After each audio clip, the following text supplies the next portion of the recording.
What's happening, fam? L.A.R movement still moving. Book is entitled Lessons from a Non-Custodial Father at Amazon, Kindle, and Create Space. Link will be in the description box below as usual. Go get it. PayPal link there also. They asked me to put it up, so I'll put it up. Thanks everybody for the support. Excuse me, I'm sorry. This video is entitled Race and Power. I've been thinking about this for about a week now. When we talk about race in America and power, everybody talks about it from their, we assume people talk about it from their specific group. And, they say white people got everything. And then it trickles down from there. And when we talk in my community, black people don't do this, black people don't have this, and black people aren't building, we're not doing this, thing, and the third. And then, the Asians are, they killing it in STEM or tech. All we got is sports and entertainment, right? And then Hispanics are, they're hard workers, right? And then I started thinking that the vast majority of the wealth in America is controlled, they say controlled by white people, right? So all the compliments that you give non-white groups still doesn't change the vast majority, like 90 to 92% of all the wealth in this country is predominantly white. So that last 10 or 8%, that's all black, Hispanic, Asian, and Native American combined. So realistically, everybody's getting crumbs. Some of us just make it look better in different ways. And that's the part that we don't talk about. Yeah, if you black, sports and entertainment is what you're known for. But in this era, in the last maybe 20 to 30 years, I would say. But prior to that, it was also, we had an era of inventors. Like a lot of the wealth that white America has, we look at power, white people have power, but a lot of the wealth is stolen ingenuity, stolen labor, stolen land. But also, a lot of the power we're talking about is not necessarily individuals, but people who have something to offer the government. You got to think about it. What is the biggest budget in America's GDP? The defense budget. So a lot of the richest people in America, in some way, shape, form, or fashion, have a plug to the government and helps with defense. I would think since this is the information age, all of these tech companies can generate information. And you know who would love that information and who will pay top dollar for that information? The government. Not just advertisers, but the government.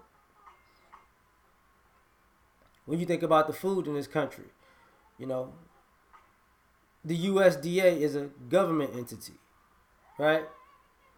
The FDA, when you think about the pharmaceutical company, government entity.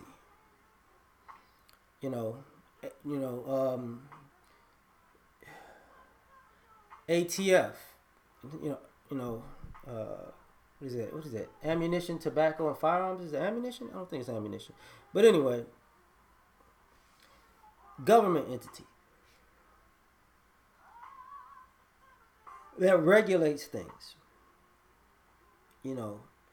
And when you create a large amount of wealth in this country, you're going to get watched by the government. And we act as though, if we as black people grow financially, the government's going to be on us. But guess what? Hispanics had to find this out, with the build the wall thing. The government going to be on you. if they feel like you're growing too much. Asians, the model minority, when you start being, competing too much, the government's on you. Now, we don't ever look at it like, you know, because America has this thing, is it's not race and then power. It's really power, then class, then race. And you say the power positions are predominantly white. The higher class is predominantly white. So the race of the people in power and in higher classes are predominantly white. But we never look at the totality of wanting to, you should be in the position that white people are in. This, to be in a country that you would say the resources and the power and the money is predominantly held by a group of people, and yet that group of people is considered the most powerful group, but yet that group of people is responsible for the, pretty much the totality of the debt that this country is in. Like, the welfare. Welfare did not get you this type of debt. What got this type of debt was colonialism and imperialism. That's what got this debt. Going to different places, getting people's stuff, or taking people's stuff. Trying to run every country simultaneously. So ultimately, we don't look at the power as a failed power because we're in this country, and I guess in compared to other places, it has so many amenities. Kind of like, people say, "Oh, I'm going on vacation," but they want to go to Paris. You know what I'm saying? They want to go to Europe because Europe is where all the stolen money from other countries is at also. Only problem is, guess what? They're in debt too. So we don't look at the white race is incompetent for stealing everything, stealing all the resources from the world and owing the world and still being in debt. How the hell did you do that? How? But easy come, easy go is an old saying, And we also get mad, how come we can't compete? Like, how come we aren't on their level? Well, at this particular point, we never look at, we say we want to be on their level, but do we really have the stomach to do what they did to get to where they're at? No. And we find what they did unethical and immoral, and just not an option for most other races and groups of people. But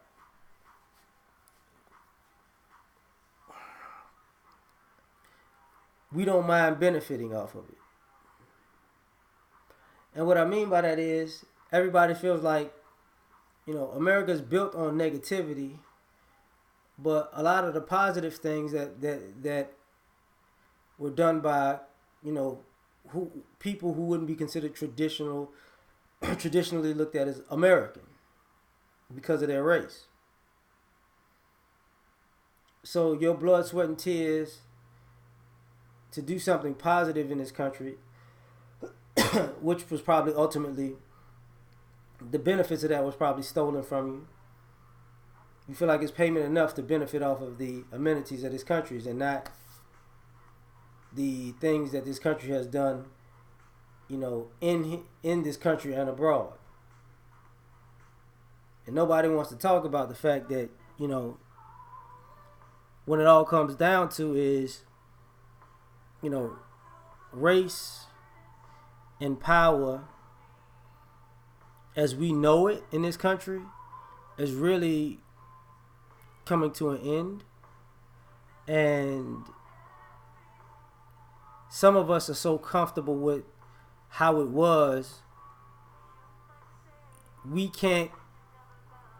What we want to do is rebuild it for the comforts instead of just letting it do what it's about to do. You know, because obviously, if we rebuild it, it's only going to put us in the same position that it's been. If it falls apart, you know, there's going to be 90% of the wealth that's going to be influx, and all these other groups combined are used to seeing the 8 to 10% of it. So what does everybody else have to lose? Nothing. That's just my thoughts. Like, share, subscribe. Catch you on the next one. Peace.